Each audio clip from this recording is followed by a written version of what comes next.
How's it going, everyone? Marriland here, and I'm here today to talk about the announcement of the new Pokemon games for the Nintendo 3DS, Pokemon X and Pokemon Y.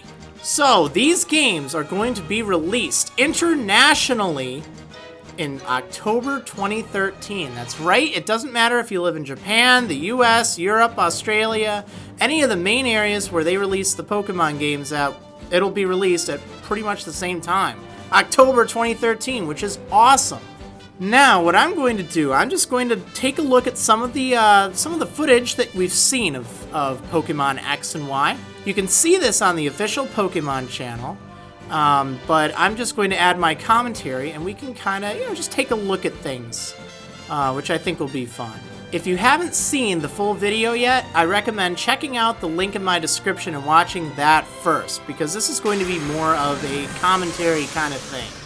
So, first off, let's take a look at the first scene you can kind of really see in the game, and that's the male trainer looking into a mirror. Now, why this may not look significant at first, when you stop and think about it, this makes a lot of sense if you can allow for customizable characters. Because this is pretty much the same thing they do in like The Sims and stuff. You look inside of a mirror and you choose your accessories and you choose your look and style. So I have a feeling that will be the case. The characters we see are probably just the default ones. But this seems to make a very good case for customizable trainers, which will be awesome.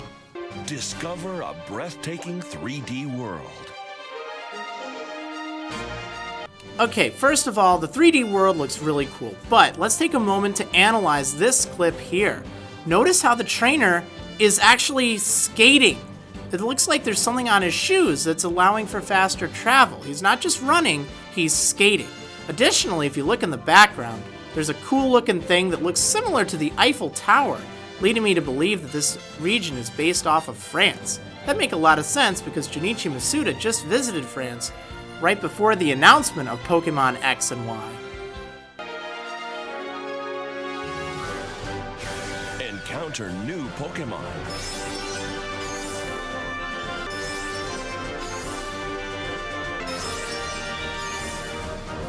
So these are the new starters in Pokemon X and Y, whatever the region may be in it.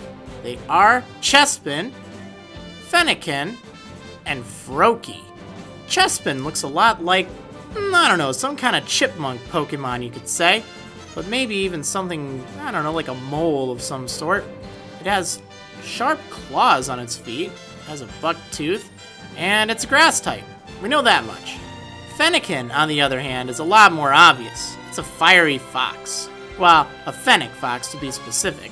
But that makes a lot of sense, especially since foxes oftentimes have a lot of fire associated with them in folklore. And lastly, we have Froakie, the water-type starter, who is most certainly a frog Pokemon. Now, we already have plenty of frog and toad Pokemon out there, so it'll be interesting to see what separates Froakie from the rest of them. Now, let's take a look at these battles. Wow, look at these things. I mean, is this insane or what? Now, one interesting thing is they're using sort of like a cel-shaded style for the 3D sprites of the Pokemon, as opposed to the ones, the 3D models found in Pokédex 3D Pro, which is rather surprising. The more you battle together, the stronger your bond will become. Hold up, right there. Audino. Yes! Thank you, Game Freak. Looks like we have some kind of bug-based gym with a web. Interesting.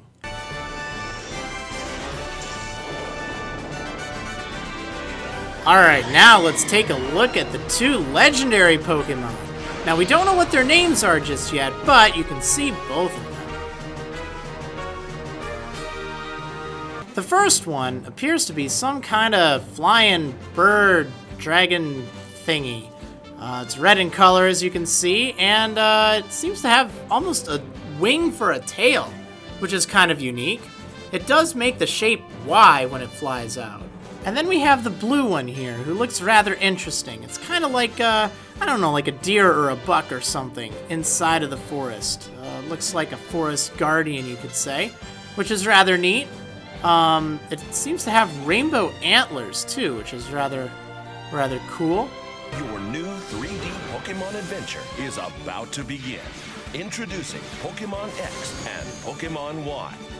Well, there you have it. Pokemon X and Pokemon Y, to be released internationally October 2013. Now, what's really cool about this is usually the Japanese version comes out several months in advance of the English version and all the other international versions. This time around, though, it's being released at the same time, which I think will make for some interesting gameplay experience, because we'll all be able to share the experience together. Now, the fact that they are not released for the Nintendo DS, but rather the 3DS, may be a deterrent to some people, but please remember, the Nintendo DS has been out for over 7 years. It's time to start making games on a current generation handheld rather than an old one. So I know that means you need to get a 3DS. Wow, you know what? You needed to get a DS from your Game Boy Advance at some point. So deal with it. It's not that expensive anymore in the big picture of things. So that being said, what are your thoughts about Pokemon X and Pokemon Y? Do you like them? Do you think they're cool?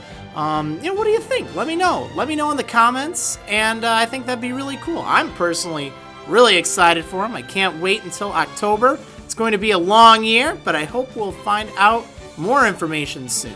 And remember, if you're looking for more information on Pokemon X and Pokemon Y, I will be posting all about it as soon as I hear something new on my website at www.Marriland.com. Alright, see you next time, trainers!